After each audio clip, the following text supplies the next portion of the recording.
The materials we're providing to the defense sector are high purity material, and we are characterizing or producing them according to customer specifications. With the materials together, it comes the certificate of analysis, also it comes technical data documentation. By high-energy accelerator technologies, you can derive data, which is very important. For example, you can inspect the cargo, you can inspect chemical or biochemical threats. So you are deriving a data which is very important for defense and security.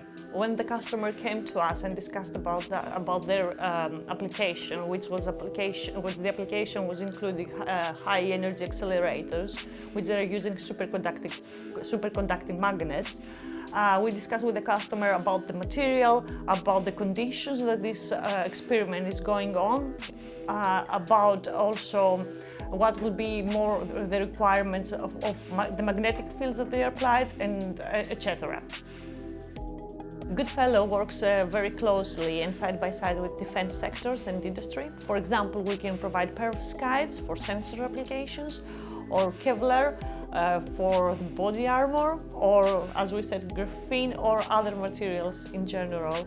Graphene can be used in different applications. Such an application is defense and security. Imperial College researchers, they had an idea how they can make a vest lightweight and even mechanically better than it is at the moment. So they were thinking to interfere in the interlayer of Kevlar vests.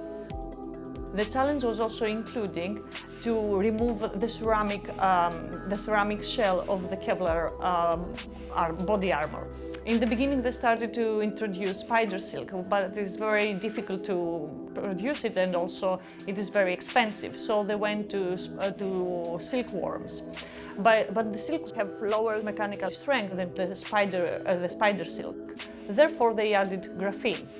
Graphene not only enhances the mechanical strength of the silks, but also makes the material more lightweight.